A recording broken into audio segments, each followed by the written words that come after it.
وَلَقَدْ يَسَّرْنَا الْقُرْآنَ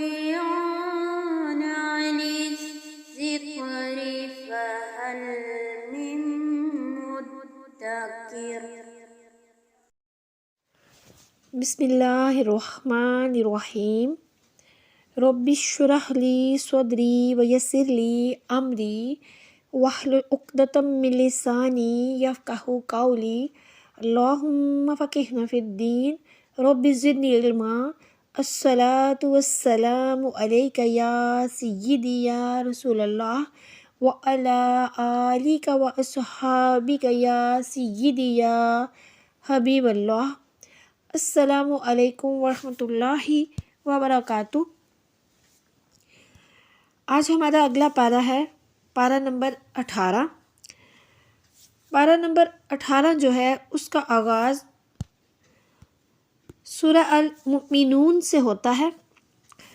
سورہ مومنون مکہ مکرمہ میں نازل ہوئی۔ اس میں 6 رکوع ہیں اور 118 اس کی آیتیں ہیں۔ اس سورت کا نام مومنون رکھنے کی وجہ کیا ہے؟ وجہ یہ ہے کہ اس سورت کی ابتدا میں مومنوں کی کامیابی، ان کے اوصاف اور آخرت میں ان کی جزا بیان کی گئی ہے، تو بس اسی مناسبت سے اس سورت کا نام سورہ المؤمنون رکھا گیا ہے۔ سورہ مومنون کی فضیلت احادیث میں حضرت یزید بن بابنوس رضی اللہ تعالیٰ عنہ سے مروی ہے کہ ہم نے حضرت عائشہ صدیقہ رضی اللہ تعالیٰ عنہ سے عرض کی کہ اے ام المؤمنین، حضور نبی کریم صلی اللہ علیہ وآلہ وسلم کے اخلاق کیسے تھے؟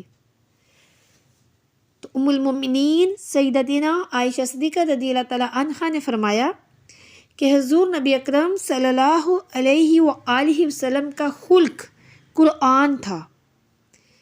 پھر فرمایا تم سورہ مومنون پڑھتے ہو تو پڑھو، چنانچہ انہوں نے قد افلح المؤمنون سے لے کر 10 آیتیں پڑھیں تو حضرت عائشہ صدیقہ رضی اللہ تعالیٰ عنہ نے فرمایا کہ رسول اللہ صلی اللہ علیہ وآلہ وسلم کے اخلاق ایسے ہی تھے۔ اس سورت کا جو مرکزی مضمون ہے وہ یہ ہے کہ اس میں خالق کے وجود، اس کی وحدانیت، نبوت اور رسالت کے ثبوت اور موت کے بعد زندہ کیے جانے پر مختلف دلائل کے ساتھ کلام کیا گیا ہے۔ اس کے علاوہ اس سورت کی ابتدا میں 7 اوصاف کے حامل مومنوں کو آخرت میں کامیاب ہونے کی بشارت سنائی گئی ہے اور آخرت میں انہیں ملنے والی عظیم جزا فردوس کی میراث بیان کی گئی ہے۔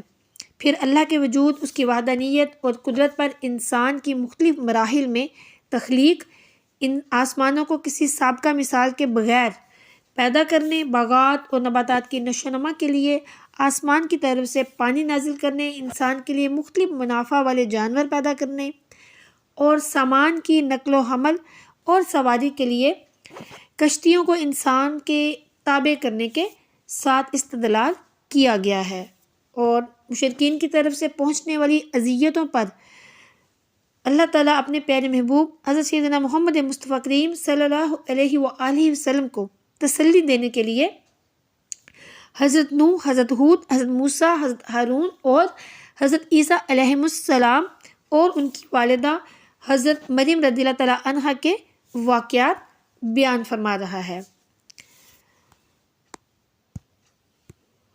پھر اس کے مضامین میں دین اسلام قبول کرنے سے تکبر کرنے پر، اللہ کے حبیب صلی اللہ علیہ وآلہ وسلم کی طرف جنون اور جادوگر ہونے وغیرہ کی نسبت کرنے پر، اور سید المرسلین حضور نبی اکرم صلی اللہ علیہ وآلہ وسلم کی رسالت پر ایمان نہ لانے کی وجہ سے کفار مکہ کو سرزنش کی گئی ہے اور عذاب کی انہیں وعید سنائی گئی ہے، اور انہیں قیامت کے دن پہنچنے والے عذاب اور سختی کی خبر دی گئی، اور ان کے سامنے مرنے کے بعد دوبارہ زندہ کیے جانے پر مختلف دلائل پیش کیے گئے ہیں۔ انہی آیات کے ضمن میں انسان پر کی گئی نعمتوں کے ذریعے اسے نصیحت کی گئی اور مرنے کے بعد دوبارہ زندہ ہونے کا انکار کرنے، اللہ کی طرف اولاد کی نسبت کرنے اور اللہ کے شریک ٹھہرانے کا شدید رد کیا گیا ہے۔ حساب کے وقت کی شدتیں اور ہولناکیاں بیان کی گئی ہیں۔ قیامت کے دن لوگوں کو سعادت مند اور بدبخت دو گروہوں میں تقسیم کر دیے جانے کا ذکر کیا گیا ہے، اور اس دن نسب کے فائدہ مند نہ ہونے کو بیان کیا گیا ہے، اور کفار کی دنیا کی طرف لوٹ جانے اور نیک اعمال بجا لانے کی تمنا کو بھی بیان کیا گیا ہے۔ مسلمانوں پر ہنسنے اور ان کا مذاق اڑانے پر کفار کو سرزنش کی گئی ہے، اور ان سے دنیا میں ٹھہرنے کی مدت کے بارے میں سوال کیا گیا ہے، اور بتوں کی پوجا کرنے والوں کے خسارے اور نیک اعمال کرنے والے اہل ایمان کی نجات اور ان پر اللہ کی رحمت اور مغفرت کا ذکر کیا گیا ہے۔ اب دیکھیں کہ سورہ مومنون کی ابتدائی آیات میں فلاح یافتہ اہل ایمان کی 7 اعلیٰ صفات بیان کی گئی ہیں، اور یہ تعلیمات اسلامی کی جامعہ ہیں، اس لیے اس سورت کو مومنون کے نام سے مرسوم کر دیا گیا ہے۔ مومنوں کی یہ وہ صفات عالیہ ہیں کہ جن کی وجہ سے مومنین جو ہیں وہ جنت الفردوس کے مستحق قرار دیے جائیں گے۔ چنانچہ ارشاد ہوا کہ ایسے مومن کامیابی کے اعلیٰ درجے پر فائز ہوں گے جو اپنی نمازوں میں خشوع و خضوع کا مظاہرہ کرتے ہیں، بیہودہ اور بے مقصد باتوں سے گریز کرتے ہیں، زکوٰۃ کی ادائیگی کا اہتمام کرتے ہیں، اپنی شرمگاہوں کی حفاظت کرتے ہیں۔ ایسے لوگ نہ قابل ملامت ہیں اور نہ ہی حد سے تجاوز کرتے ہیں، جو اپنے عہد و پیمان کے محافظ اور امانت دار ہیں، 5 وقتہ نمازوں کے پابند ہیں۔ یہی لوگ دراصل جنت الفردوس کے حقیقی اور دائمی وارث ہیں۔ مومنین کی صفات بیان کرنے کے بعد خود انسانی کی زندگی اور اس کی تخلیق کے مختلف مراحل میں ایمان کے جو دلائل پائے جاتے ہیں وہ ذکر کیے گئے ہیں۔ قرآن حکیم نے شکم مادر میں انسانی وجود کے کرشماتی مراحل آج سے کئی 100 سال پہلے اس وقت بیان کیے تھے جب کہ عرب و عجم کے حکماء اور اتباع میں سے کوئی بھی ان مراحل کے بارے میں لب کشائی کی جرت نہیں پاتا تھا، لیکن آج جب سائنس اور میڈیکل تحقیقات اپنی کامیابی کی ارتقائی منزلیں طے کر رہی ہیں تو وہ بھی ان کراماتی مراحل کی کسی حد تک تصدیق کرتی ہوئی نظر آ رہی ہیں۔ پھر آگے سورہ مومنون میں آیت نمبر 17 سے بتایا گیا کہ اللہ نے 7 آسمان بنائے، پانی برسایا، زمین کے اندر جذب کرنے کی صفت کے پیش نظر اس پانی کے جذب ہو کر غائب ہو جانے کا یقینی امکان تھا، مگر اللہ نے مخصوص فاصلہ پر اس پانی کو جمع فرما کر انسانی ضروریات کے لیے زمین کے اندر روک کر اسے محفوظ کر لیا۔ پھر اس پانی سے باغات، پھل پھول اور پودے وغیرہ جو ہیں وہ پیدا فرمائے۔ بلندیوں پر پیدا ہونے والا زیتون کا درخت اگایا جس سے چکنائی اور والا تیل جو ہے وہ حاصل ہوتا ہے اور کھانے والوں کا لقمہ اس سے تر کیا جاتا ہے۔ پھر جانوروں میں بھی سبق آموز نشانیاں موجود ہیں۔ کون سی نشانیاں موجود ہیں؟ کہ ان کے پیٹ سے تمہیں دودھ کی شکل میں بہترین مشروب اور دوسرے فوائد بھی عطا کیے جاتے ہیں، تمہاری خوراک کی ضروریات ان سے پوری ہوتی ہیں۔ ان جانوروں اور کشتیوں سے تمہاری سواری اور بار برداری کے مسائل بھی حل ہوتے ہیں۔ اس کے بعد سلسلہ نبوت کا تذکرہ شروع ہوتا ہے۔ آیت نمبر 27 سے اللہ عز و جل نے ابو البشر ثانی حضرت نوح علیہ السلام کی قوم کا واقعہ بیان فرمایا ہے کہ نوح علیہ السلام کو ان کی قوم کے پاس بھیجا گیا۔ انہوں نے کہا، اے میری قوم، تم اللہ کی عبادت کرو کہ اس کے سوا تمہارا کوئی معبود نہیں ہے، تم پرہیزگاری اختیار کیوں نہیں کرتے؟ تو اس کے جواب میں قوم کے کافر سرداروں نے کہا، یہ تو تمہاری طرح کا انسان ہے اور تم پر فوقیت حاصل کرنا چاہتا ہے، اور اگر اللہ چاہتا تو فرشتوں کو نازل کر دیتا۔ ہم نے تو ایسی بات اپنے آباء و اجداد میں نہیں سنی۔ ان ظالم کافروں نے حضرت نوح علیہ السلام سے اپنی قوم کو بدظن کرنے کے لیے کہا کہ اس آدمی کو جنون ہو گیا ہے، سو تم لوگ اس کے دنیا سے جانے کا انتظار کرو۔ نوح علیہ السلام نے فرمایا میرے رب چونکہ انہوں نے مجھے جھٹلا دیا اس لیے تو ان کے خلاف میری مدد فرما۔ پھر اللہ کی طرف سے حکم ہوا کہ آپ ہماری نگرانی اور وحی کے مطابق کشتی بنائیے، پھر جب ہمارا حکم آ جائے اور تنور سے پانی ابل پڑے تو آپ اس کشتی پر ہر جانور کا ایک جوڑا اور اپنے اہل کو سوار کر لیجئے۔ اللہ عز و جل نے حضرت نوح علیہ السلام سے یہ بھی فرمایا کہ آپ مجھ سے ظالموں کے حق میں کوئی سفارش نہ کیجیے گا، اس لیے کہ وہ پانی میں غرق ہو جانے والے ہیں۔ پھر جب آپ اور آپ کے ساتھی یعنی حضرت نوح علیہ السلام اور ان کے ساتھی کشتی میں سوار ہو جائیں تو یوں عرض کریں کہ تمام تعریفیں اللہ ہی کے لیے ہیں جس نے ہمیں ظالم قوم سے نجات دی ہے۔ پھر دعا مانگے کہ میرے پروردگار تو مجھے کسی برکت والی جگہ پر اتار اور تو سب سے بہتر منزل عطا کرنے والا ہے۔ چنانچہ ان کے جھٹلانے اور اعتراضات کرنے پر انہیں عبرتناک عذاب بھیج کر ہلاک کر دیا گیا اور ان کے سبق آموز تذکرے بعد میں آنے والوں کے لیے چھوڑ دیے گئے تاکہ جو بعد میں لوگ آئیں تو وہ بھی ان واقعات سے عبرت حاصل کریں۔ اس کے بعد آیت نمبر 33 سے بیان ہوا کہ حضرت ہود علیہ السلام کی قوم کے کفار منکرین آخرت اور خوشحال لوگوں نے نبی پر طنز کرتے ہوئے کہا کہ یہ تو ہم جیسے بشر ہیں، عام انسانوں کی طرح کھاتے اور پیتے ہیں، تو اپنے جیسے کسی بشر کی اطاعت کرنا بڑے خسارے کی بات ہوگی۔ انہوں نے اللہ کے نبی کے مر کر جی اٹھنے کے سچے وعدے کی تردید کرتے ہوئے مزید کہا کہ کیا تم اس بات کا وعدہ کرتے ہو کہ جب تم مر جاؤ گے اور مٹی اور ہڈیاں ہو جاؤ گے تو اپنی قبروں سے زندہ کر کے نکال لے جاؤ گے؟ تم سے جو وعدہ کیا جاتا ہے اس کا پورا ہونا ناممکن ہے، ہماری دنیاوی زندگی کے علاوہ اور کوئی زندگی نہیں ہوگی۔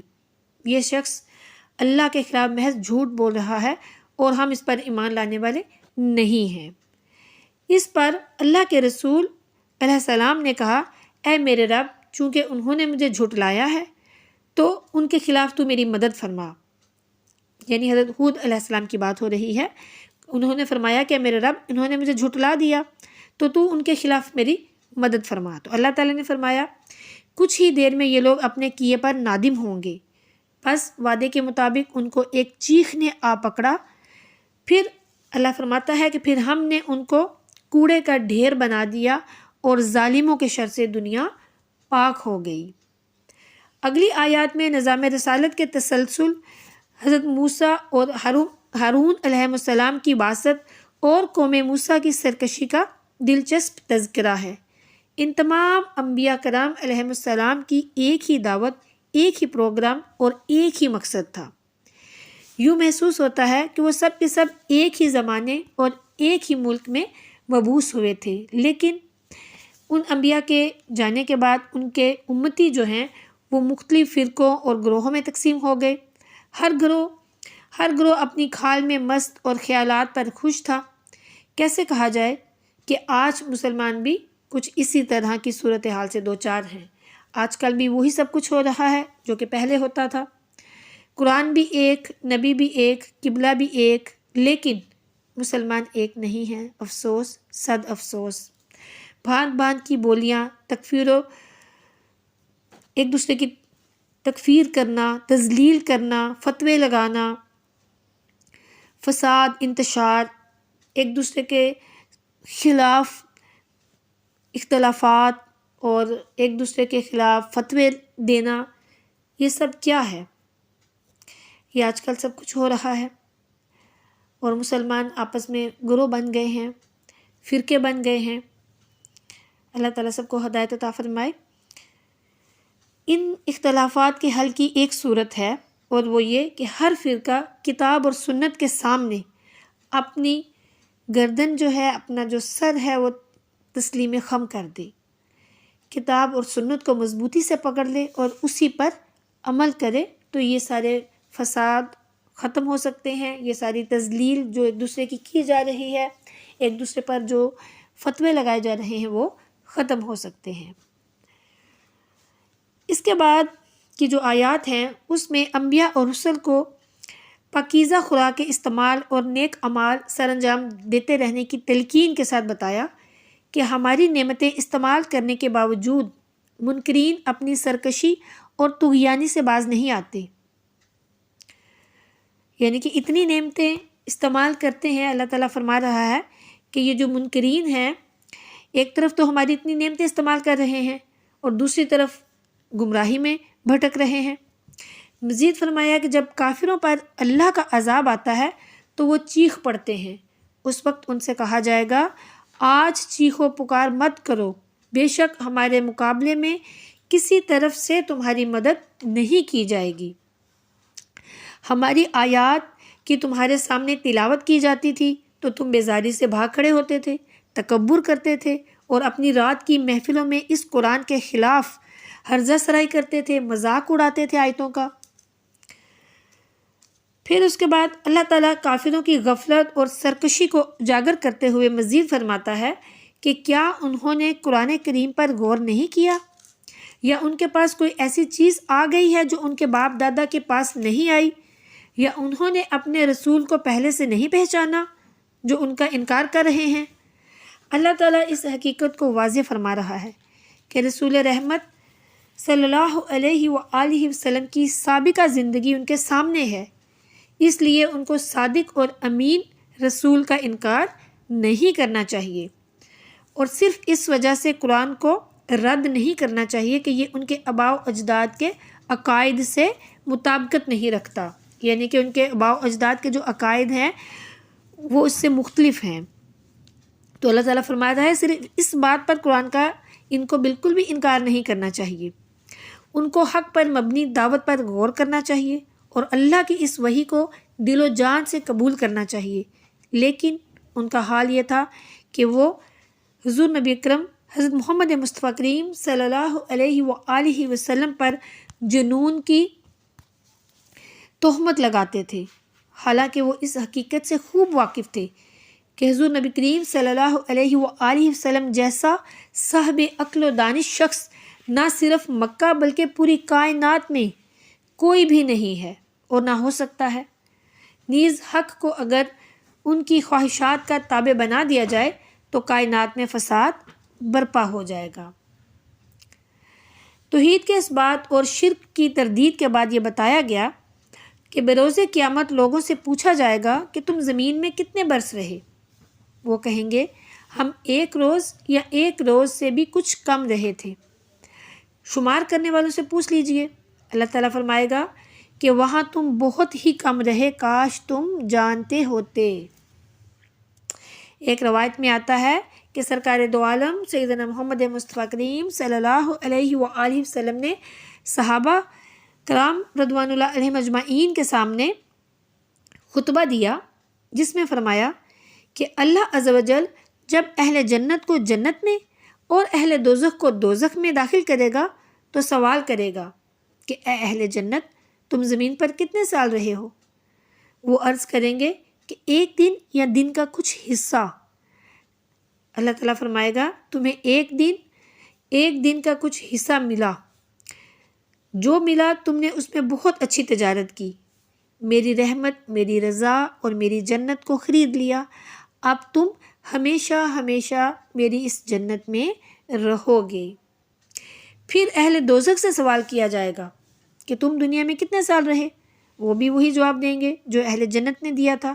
تو اللہ تعالیٰ فرمائے گا تمہیں دنیا میں جو رہنے کا موقع ملا تو تم نے اس میں بہت بری تجارت کی، میری آگ، ناراضگی اور غضب کو خرید لیا، اب تم دائمی طور پر ہمیشہ اسی دوزخ میں پڑے رہو. اللہ تعالیٰ ہمیں دوزخ سے نجات عطا فرمائے اور جنت ہم سب کو جنت الفردوس عطا فرمائے، آمین. حضرت صفوان بن سلیم کہتے ہیں کہ ایک مرتبہ حضرت تمیم داری رضی اللہ تعالیٰ عنہ مسجد میں نماز عشاء سے فارغ ہونے کے بعد نماز نفل کے لیے کھڑے ہوئے. جب آپ کا گزر سورت کی اس آیت پر ہوا، یعنی سورہ مومنون کی آیت نمبر 104 میں، یعنی کہ ان کا جو نفل کے لیے جب پڑھ رہے تھے تو یہ والی جب آیت انہوں نے پڑھی سورہ مومنون کی آیت نمبر 104 وَهُمْ فِيهَا كَالِحُونَ، جس کا ترجمہ ہے اور وہ اس میں دانت نکلے بگڑے ہوئے منہ کے ساتھ پڑے ہوں گے۔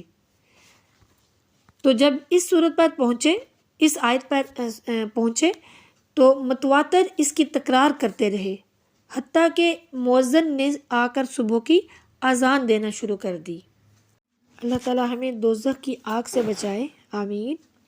اس کے بعد فرمایا کہ اللہ کی کوئی اولاد نہیں، اس کے سوا کوئی عبادت کا مستحق نہیں۔ اگر ایسا ہوتا کہ ایک سے زیادہ خدا ہوتے تو ہر ایک اپنے لشکر کو لے کر دوسرے پر غلبہ پانے کی کوشش کرتا، حالانکہ اللہ وحدہ لا شریک کے اقتدار کو چیلنج کرنے والا کوئی بھی نہیں۔ اس کے بعد فرمایا کہ انسان کو بے مقصد پیدا نہیں کیا اور اسے اللہ کی بارگاہ میں آخری جواب دہی کے لیے بہرحال لوٹ کر جانا ہے۔ آخری آیت میں اللہ عز و جل نے اپنے نبی کی زبانی گویا تمام انسانوں کو سکھایا کہ مجھ سے یوں دعا مانگا کریں۔ کیسے دعا مانگا کریں؟ آیت نمبر 118 وَقُلْ رَبِّ اغْفِرْ وَارْحَمْ وَأَنْتَ خَيْرُ الرَّاحِمِينَ، یعنی کہ اے میرے رب بخش دے اور رحم فرما اور تو سب سے بہتر رحم فرمانے والا ہے۔ اللہ تعالیٰ ہم سب پر رحم فرمائے، فضل فرمائے، کرم فرمائے اور ہم سب کو معاف فرمائے، ہمارے گناہوں کو معاف فرمائے، ہم سب کی بخشش فرمائے، آمین ثم آمین۔ اس کے بعد اس پارے میں اگلی سورت کا آغاز ہوتا ہے، سورہ مومنون جو ہے وہ اس کا اختتام ہوتا ہے، اور اب یہاں سے سورہ النور کا آغاز ہوتا ہے۔ سورہ نور مدینہ منورہ میں نازل ہوئی۔ سورہ نور میں 9 رکوع ہیں اور اس کی 64 آیتیں ہیں۔ سورہ نور کا نام نور رکھنے کی کیا وجہ ہے؟ سورہ نور کا نام سورہ نور رکھنے کی وجہ یہ ہے کہ اس سورت کی آیت نمبر 35 اور 40 میں بکثرت لفظ نور ذکر کیا گیا ہے، تو اسی مناسبت سے اس سورت کو سورہ نور کہتے ہیں۔ سورہ نور کے بارے میں احادیث، حضرت مجاہد رضی اللہ تعالیٰ عنہ فرماتے ہیں کہ حضور نبی کریم صلی اللہ علیہ وآلہ وسلم نے ارشاد فرمایا، تم اپنے مردوں کو سورہ مائدہ سکھاؤ اور اپنی عورتوں کو سورہ نور کی تعلیم دو۔ پھر ایک اور حدیث مبارکہ، حضرت ابو وائل رضی اللہ تعالیٰ عنہ فرماتے ہیں، میں نے اور میرے ایک ساتھی نے حج کیا اور حضرت عبداللہ بن عباس رضی اللہ تعالیٰ عنہ بھی حج کر رہے تھے۔ ایک جگہ حضرت عبداللہ بن عباس رضی اللہ تعالیٰ عنہ سورہ نور پڑھنے لگے اور اس کی تفسیر بیان کرنا شروع ہوئے تو میرے ساتھی نے کہا، اے اللہ عز و جل، تو ہر نقص اور عیب سے پاک ہے، یہ شخص کتنا بہترین کلام کر رہا ہے، اگر اس کلام کو ترکی لوگ سن لیں تو وہ ایمان لے آئیں۔ اس صورت کا مرکزی مضمون یہ ہے کہ اس میں پردہ، شرم و حیا اور عفت و عصمت کے احکام بیان کیے گئے ہیں۔ اس صورت کی ابتدا میں زنا کرنے والے مردوں اور عورتوں کی شرعی سزا کا بیان ہے، نیز مشرکہ عورت اور زانیہ عورت سے نکاح حرام قرار دے دیا گیا، البتہ بعد میں زانیہ عورت سے نکاح کی حرمت منسوخ کر دی گئی اور مشرکہ عورت سے نکاح کی حرمت باقی رکھی گئی۔ پھر پاک دامن عورتوں پر زنا کی تہمت لگانے اور اسے 4 گواہوں سے ثابت نہ کر سکنے والے کی شرعی سزا جو ہے وہ بیان کی گئی، لعان کے احکام بیان کیے گئے۔ ام المؤمنین حضرت عائشہ صدیقہ رضی اللہ تعالیٰ عنہا پر منافقین کی طرف سے لگائی جانے والی جھوٹی تہمت کا واقعہ بیان کیا گیا، اور جو مرد اور عورت اس تہمت لگانے میں شریک تھے اسے 80 کوڑے مارنے کا حکم دیا گیا اور اس معاملے میں چند مسلمانوں پر بھی عتاب کیا گیا۔ پھر حضرت ابوبکر صدیق رضی اللہ تعالیٰ عنہ کی شان بیان کی گئی، اور پھر اس کے بعد اجتماعی زندگی گزارنے کے اصول بیان کیے گئے۔ گھروں میں داخل ہوتے وقت اجازت لی جائے، نگاہوں کو جھکا کر رکھا جائے، شرمگاہوں کی حفاظت کی جائے، غیر محرم کے سامنے عورتیں اپنی زینت کی جگہیں ظاہر نہ کریں۔ جو لوگ شادی شدہ نہیں اور شادی کرنے کی استطاعت رکھتے ہوں تو ان کی شادی کر دی جائے، اور جو شادی کرنے کی استطاعت نہیں رکھتے وہ اپنی عفت و عصمت کی حفاظت کریں۔ اور پھر اس کے بعد کفار کے اعمال کی مثال بیان کی گئی۔ اللہ کے وجود اور وحدانیت پر دن اور رات کے پلٹنے سے، بارش نازل کرنے، زمین و آسمان کے پیدا کرنے، پوری کائنات کے اللہ کی بارگاہ میں جھکنے، پرندوں کی پرواز اور عجیب و غریب قسم کے جانور اور کیڑے مکوڑے پیدا کرنے سے استدلال کیا گیا۔ منافقوں اور سچے مومنوں کے اوصاف بیان کیے گئے۔ نیک اعمال کرنے والے مسلمانوں سے اللہ نے زمین کی خلافت عطا کرنے کا وعدہ فرمایا۔ پھر 3 اوقات میں غلاموں اور بچوں کے گھروں میں داخل ہونے کے احکام بیان کیے گئے۔ معذور مسلمانوں سے جہاد کے حکم میں تخفیف کی گئی۔ قریبی رشتہ داروں اور دوستوں کے گھروں سے اجازت کے بغیر کھانے کا حکم بیان کیا گیا، اور پھر بارگاہ رسالت کے آداب بیان کیے گئے۔ اس سورت کی جو ابتدائی آیات ہیں اس میں زنا کار مردوں اور عورتوں کو بے رحم قانون کے شکنجے میں کسنے کا حکم دیا گیا ہے، اور سزا کو مؤثر بنانے کے لیے عوام کے مجمع کے سامنے سزا نافذ کرنے کی تلقین ہے، تاکہ زانی کو زیادہ سے زیادہ تکلیف اور ذلت اور رسوائی کا سامنا ہو، اور سزا کا مشاہدہ کرنے والوں کے لیے بھی عبرت کی صورت پیدا ہو، یعنی کہ سب کے سامنے اگر کوئی زانی کی سزا کو دیکھے تو دوسرے لوگ پھر زنا سے باز رہیں۔ غیر شادی شدہ مرد اور عورت ارتکاب زنا کی صورت میں 100 کوڑوں کے مستحق قرار دیے گئے، اور زانی اور مشرک کو ایک ہی صف میں کھڑا کیا گیا ہے۔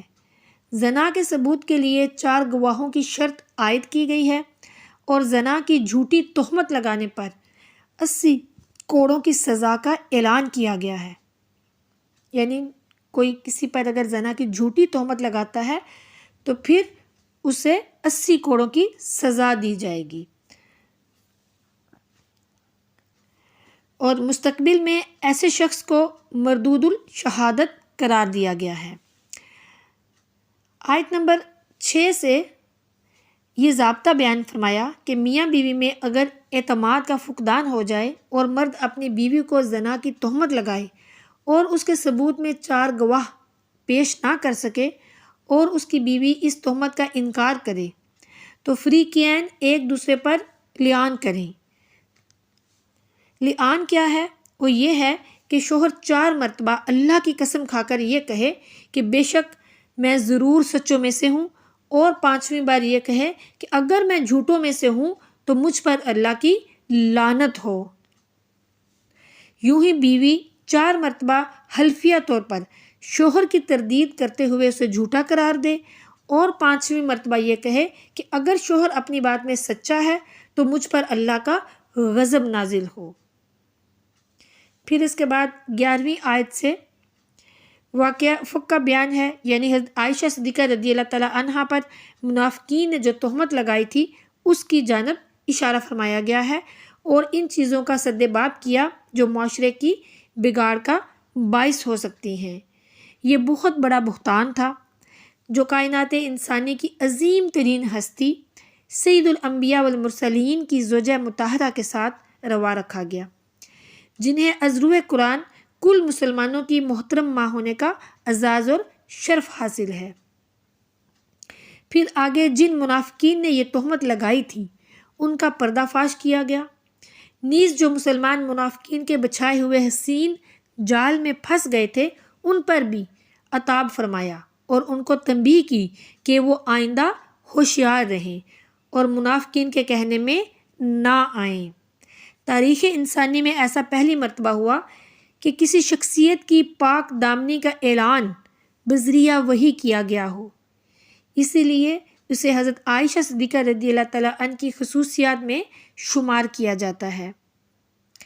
اللہ عز و جل نے سورہ نور میں حضرت سیدتنا عائشہ صدیقہ رضی اللہ تعالیٰ عنہا کی برات کا اظہار فرمایا اور قیامت تک آنے والے اہل ایمان کو ازواج مطہرات کی حرمت اور ناموس کے بارے میں باخبر کر دیا۔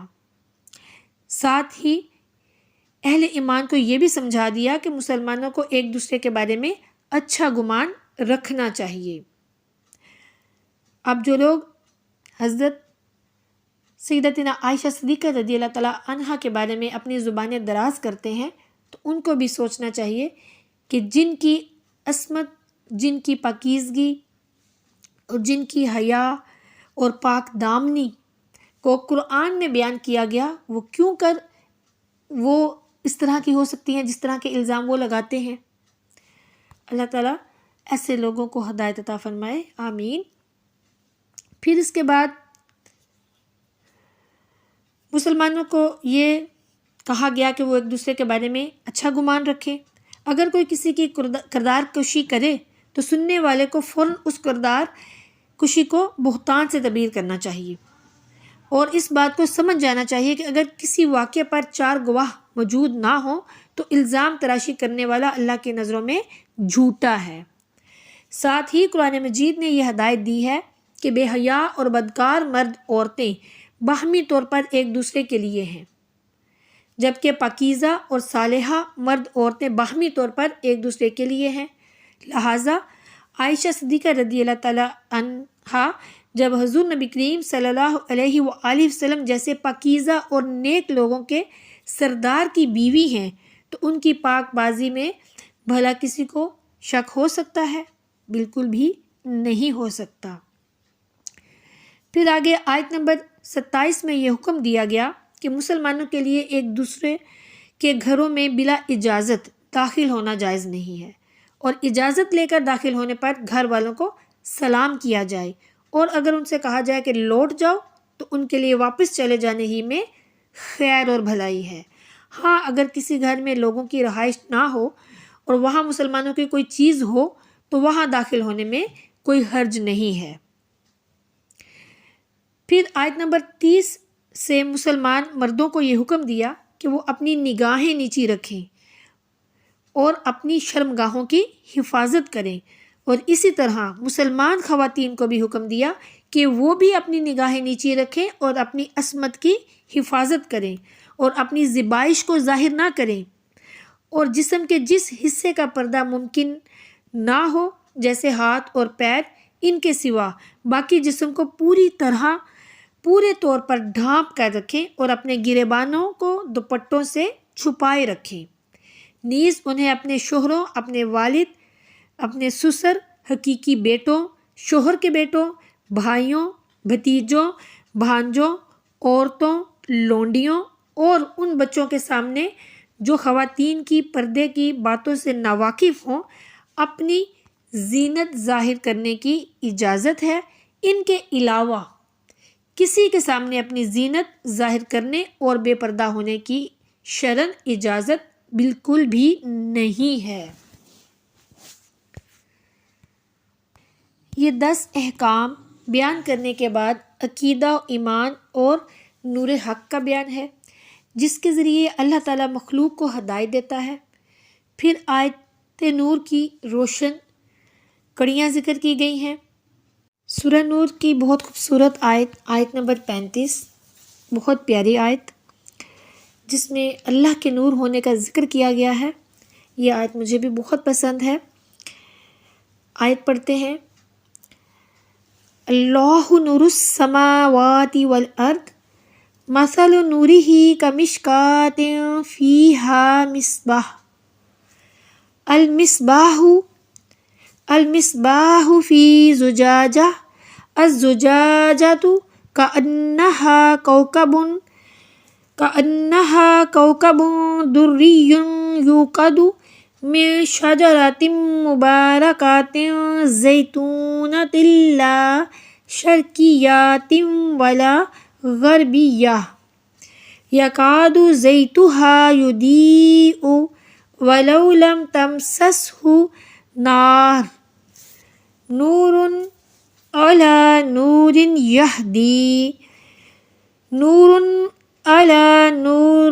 يَهْدِي اللَّهُ لِنُورِهِ مَن يَشَاءُ وَيَضْرِبُ اللَّهُ الْأَمْثَالَ لِلنَّاسِ وَاللَّهُ بِكُلِّ شَيْءٍ عَلِيمٌ، جس کا ترجمہ ہے اللہ آسمانوں اور زمین کو روشن کرنے والا ہے، اور یہ بھی کہہ سکتے ہیں کہ اللہ آسمانوں اور زمین کا نور ہے۔ اس کے نور کی مثال ایسی ہے جیسے ایک تاک ہو جس میں چراغ ہے، وہ چراغ ایک فانوس میں ہے، وہ فانوس گویا ایک موتی کی طرح چمکتا ہوا ستارہ ہے جو زیتون کے برکت والے درخت سے روشن ہوتا ہے، جو نہ مشرق والا ہے نہ مغرب والا ہے، قریب ہے کہ اس کا تیل بھڑک اٹھے اگرچہ اسے آگ نہ چھوئے۔ نور پر نور ہے، اللہ اپنے نور کی راہ دکھاتا ہے جسے چاہتا ہے، اور اللہ لوگوں کے لیے مثالیں بیان فرماتا ہے، اور اللہ ہر شے کو خوب جاننے والا ہے۔ اب دیکھیے کہ کتنی خوبصورت آیت ہے، اللہ سے محبت کرنے والوں کے لیے یہ آیت بہت ہی پیاری ہے۔ علماء فرماتے ہیں کہ نور اللہ کے ناموں میں سے ایک نام ہے۔ حضرت عبداللہ بن عباس رضی اللہ تعالیٰ عنہ فرماتے ہیں آیت کے اس حصے کے معنی یہ ہیں کہ اللہ آسمانوں اور زمینوں کا ہادی ہے، تو زمین اور آسمان والے اس کے نور سے حق کی راہ پاتے ہیں اور اس کی ہدایت سے گمراہی کی حیرت سے نجات حاصل کرتے ہیں۔ بعض مفسرین نے فرمایا کہ اس کے معنی یہ ہیں کہ اللہ عز و جل آسمانوں اور زمینوں کو منور یعنی کہ روشن فرمانے والا ہے، اور اس نے آسمانوں کو فرشتوں سے اور زمین کو انبیاء کرام سے منور فرمایا۔ اور اس آیت میں جو یہ بیان ہوا ہے مثل نوری ہی یعنی کہ اس کے نور کی مثال، تو بعض مفسرین کے نزدیک اللہ کے نور سے مومن کے دل کی وہ نورانیت مراد ہے جس سے وہ ہدایت پاتا ہے۔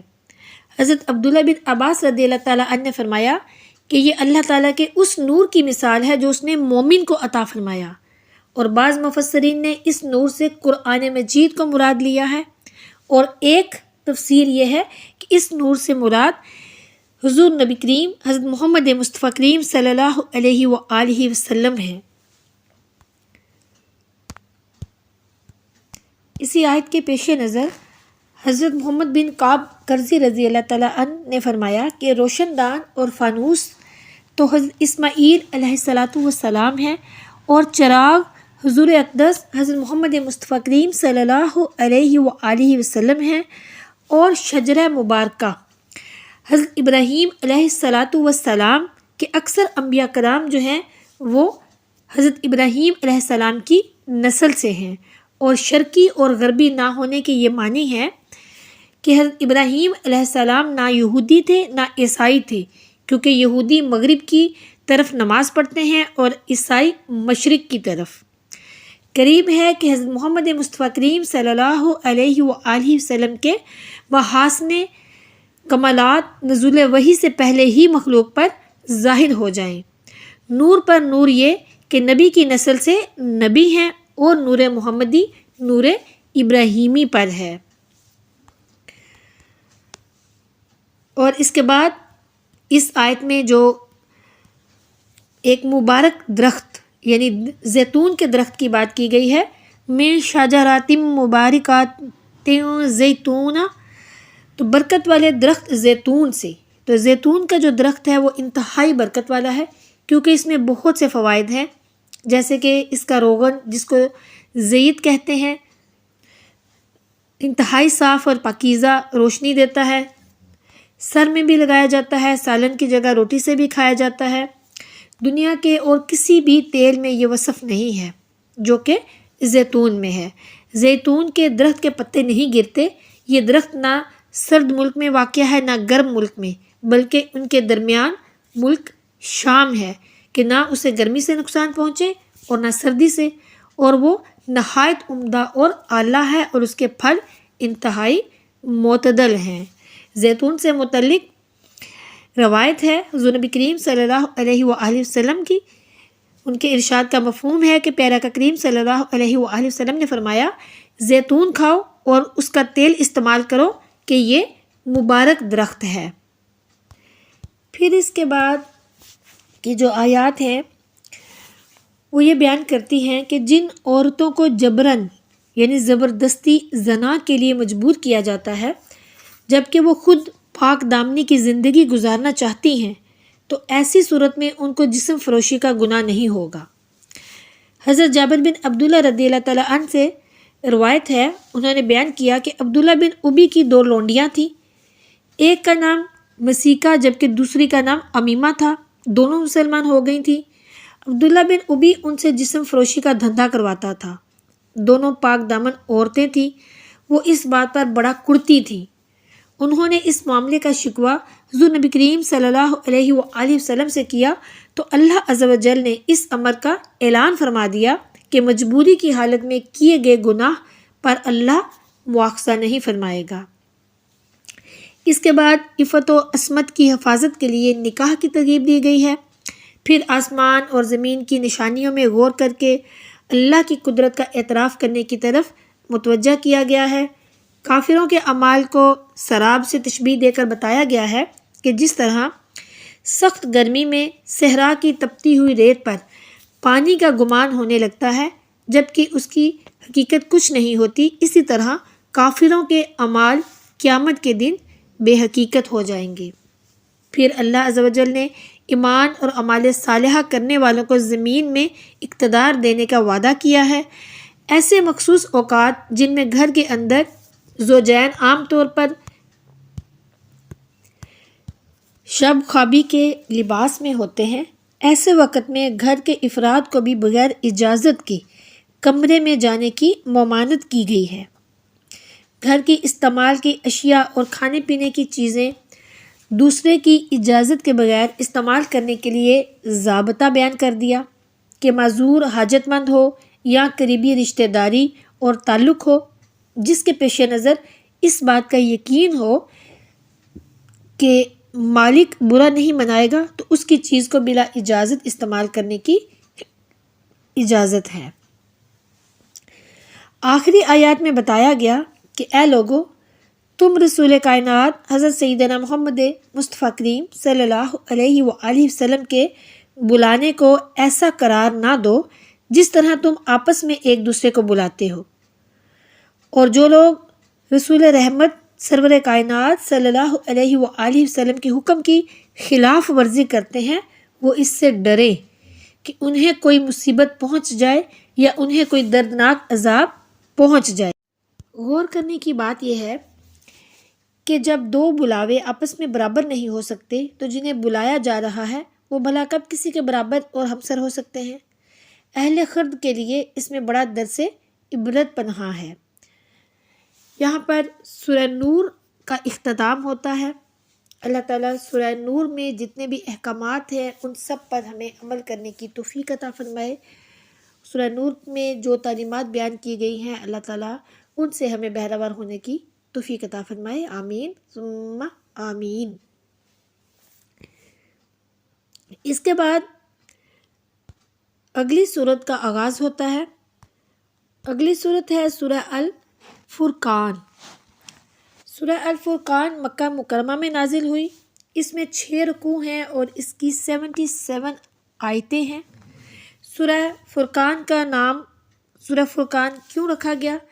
اس سورت کی پہلی آیت میں لفظ الفرقان مذکور ہے، اسی مناسبت سے اس سورت کا نام سورہ الفرقان رکھا گیا ہے۔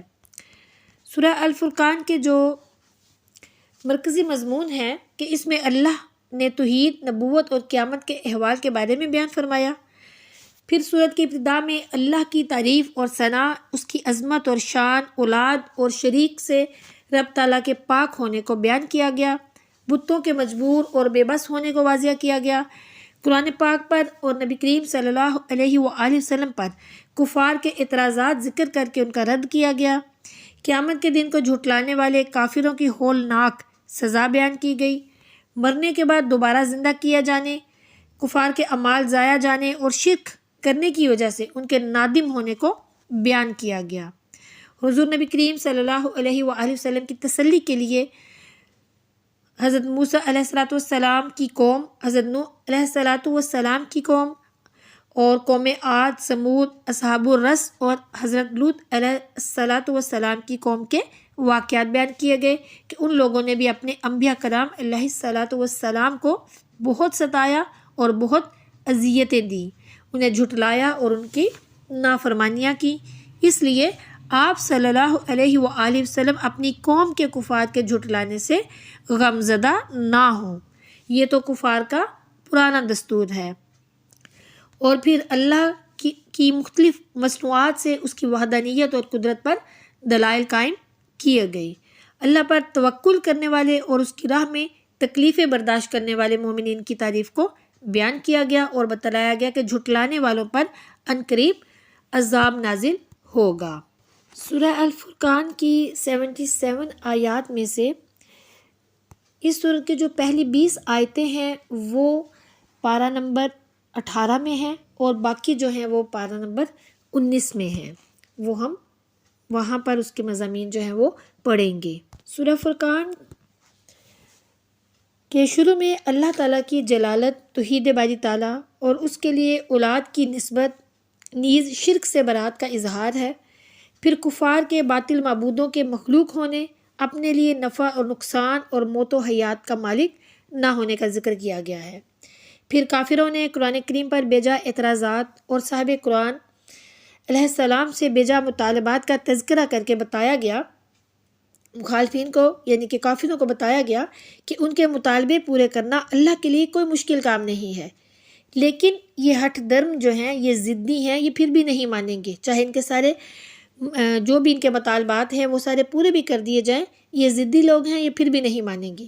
اس لیے ان کی مطلوبہ باتیں پوری کر دینا ان کے لیے دخول اسلام کا سبب نہیں ہے، بلکہ ان کے کفر میں مزید اضافے کا باعث ہوگا اور اس سے ان پر ہلاکت اور عذاب اترنے کی جو راہ ہے وہ ہموار ہو جائے گی، اس لیے انہیں اپنے حال پر رہنے دیں۔ حضرت عمر بن عبدالعزیز علیہ رحمہ کی مجلس میں حاضر باش رہنے والے ایک شخص کا واقعہ ہے کہ اس کا بیان ہے کہ ایک مرتبہ کسی ایک قاری نے ان کی مجلس میں مندرجہ ذیل آیت کی تلاوت کی۔ آیت کیا ہے؟ آیت کا ترجمہ ہے کہ اور جب وہ اس میں کسی تنگ جگہ سے زنجیروں کے ساتھ جکڑے ہوئے یا اپنے شیطانوں کے ساتھ بندھے ہوئے ڈالے جائیں گے، اس وقت وہ اپنی ہلاکت کو پکاریں گے۔ یہ آیت سننی تھی کہ حضرت عمر بن عبدالعزیز علیہ رحمہ جو ہیں وہ زار و قطار رونے لگے اور اتنا روئے کہ آواز بلند تر ہو گئی اور ہچکی بن گئی۔ پھر لوگوں کو اسی حال میں چھوڑ کر مجلس سے اٹھے اور گھر کے اندر تشریف لے گئی۔ پھر آہستہ آہستہ پوری مجلس جو ہے وہ برخاست ہو گئی۔ قیامت کے دن ان کے معبود ان سے برات کا اظہار کریں گے اور یہ اپنے معبودوں سے برات کا اظہار کریں گے، یعنی کہ یہ کہیں گے جو معبود ہیں ان کے کفار کے، وہ ان سے کہیں گے ہم تو تمہیں نہیں جانتے اور یہ ہم پہ الزام لگا رہے ہیں، اسی طرح یہ بھی یہی باتیں کریں گے۔ تو قیامت کے دن انہیں نجات کا کوئی راستہ نہیں ملے گا، نہ ہی رشوت سے کام چلے گا کہ کوئی مال وغیرہ دے دلا کے کام ہو جائے، تو وہاں ایسا کچھ نہیں ہوگا، اور نہ ہی کوئی معاون اور مددگار وہاں پر ہوگا۔ وہاں پر اللہ تعالیٰ فرما رہا ہے کہ ہم ظالموں کو دردناک عذاب کا مزہ چکھائیں گے۔ پارے کے آخر میں کفار مکہ کے اس اعتراض کا بھی ذکر ہے کہ یہ رسول کھانا کھاتے ہیں، بازاروں میں چلتے ہیں، ان کی تائید کے لیے کوئی فرشتہ کیوں نہیں اتارا گیا؟ انہیں کوئی خزانہ اور باغات کیوں نہیں عطا کیے گئے؟ انہوں نے اللہ کے رسول کو سحرزدہ کہا اور قیامت کے دن کو جھٹلایا، تو اللہ نے ان کی ان بے تکی باتوں کا رد فرمایا، قرآن کو اللہ کا کلام قرار دیا اور ان پر یہ بھی واضح کر دیا کہ پہلے رسول بھی بشری تقاضے کے تحت کھاتے تھے اور اپنی ضروریات کے لیے بازار بھی جایا کرتے تھے، یعنی بشری ضروریات نبوت اور رسالت کے منافی نہیں ہیں۔ یہاں پر ہمارے پارے کا اختتام ہوتا ہے۔ انشاءاللہ عز و جل اس صورت کو اگلے پارے میں کنٹینیو کریں گے۔ اللہ تعالیٰ کی بارگاہ میں دعا ہے کہ وہ ہمیں اہل ایمان کی صفات کاملہ اور اخلاق فاضلہ سے متصف ہونے کی توفیق عطا فرمائے، علم دین سیکھ کر دوسروں تک پہنچانے اور اس پر عمل کرنے کی توفیق عطا فرمائے، آمین۔